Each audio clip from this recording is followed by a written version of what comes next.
இன்னமும் நீ ஒழுங்காக நடக்க கூட கற்றுக்கலையா என்ன அப்படின்னு சொல்லும் போது, ஐயோ அதெல்லாம் இல்லை, நான் உங்களை பார்த்த உடனே ஷாக் ஆகிட்டேன் அப்படின்னு சொல்கிறா. அவன் உடனே என்ன கேட்குறான்னா, எப்படி முதல்லலாம் படிக்கவே மாட்டியே, முட்டை மார்க் வாங்குவேன், எப்படி படித்து இந்த யூனிவர்சிட்டிக்கு வந்துட்ட அப்படின்னு சொல்லி கேட்குறான். இவளை பொறுத்த வரைக்கும் எப்படி இருந்தாலும் இவன் வந்து நம்மளை தங்கச்சி மாதிரி தான் குட்டி பொண்ணாக தான் ட்ரீட் பண்ண போகிறான். என்ன தான் பண்ணுறது, இன்னும் வரைக்கும் அவன் வந்து அவனோட டைட்டிலை மாற்றவே இல்லைன்னு குட்டி பொண்ணுன்னே கூப்பிட்றான் அப்படின்னு ரொம்ப சோகமாக இருக்கான்.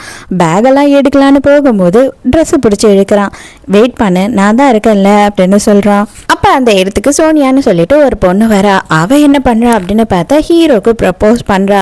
நான் ஆல்ரெடி உனக்கு ப்ரப்போஸ் பண்ணிட்டேன், நீ அப்போ நோ சொல்லிட்ட, ஆனால் இவ்வளோ நாள் கழிச்சு மறுபடியும் கேட்கும் போது உனக்கு என்னை பற்றி புரிஞ்சிருக்கோம் இல்லையா, அதனால தான் வந்தேன் அப்படின்னு சொல்கிறேன். ஆனால் ஹீரோவுக்கு அவளை கொஞ்சம் கூட பிடிக்கல. அவகிட்ட ரொம்ப வெறுப்பாகவும் ரூடாகவுமே நடந்துக்கிறான்.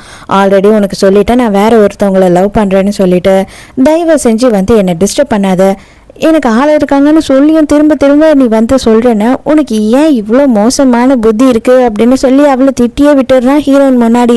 அவளுக்கு ரொம்ப அசிங்கமாக போயிடுது. அவள் என்ன நினச்சிக்கிறானா, இவ தான் ஒரு வேளை இவனோட ஆளாக இருப்பாளோ அப்படின்னு தோணுது. அதே நேரத்துக்கு நம்ம ஹீரோயினுக்கு ஐயோ இவனுக்கு வேற ஆள் இருக்காங்களா, அப்போனா யாரையும் லவ் பண்ணுறானா அப்படின்னு சொல்லி அவளுக்கு தூக்கி வாரி போட்டுடுது.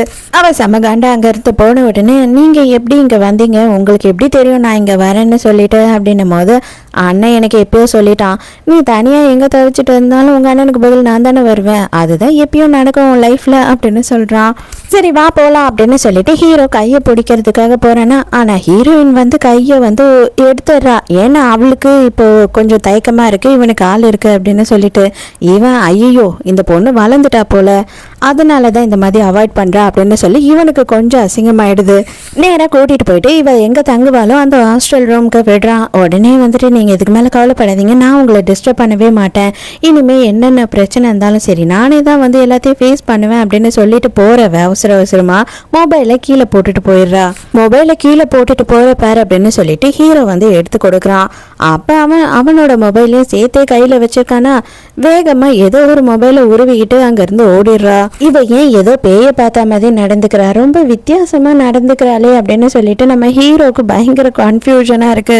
இதெல்லாம் பார்க்குற சோனியா என்ன பண்றேன்னா, உங்க ரெண்டு பேரையும் நான் சும்மாவே விட மாட்டேன் அப்படின்னு சொல்லிட்டு அவ சபதம் எடுத்துக்கிட்டு இருக்கா. இவ தான் நம்ம ஹீரோயினோட ரூம்மேட்டு. இவ என்ன கேட்குறானா, உனக்கு வந்துட்டு அவனை தெரியுமா அப்படின்னு சொல்லி ஹீரோவை பற்றி கேட்கும் போது, என் அண்ணனோட ஃப்ரெண்டு அப்படின்னு சொல்றா.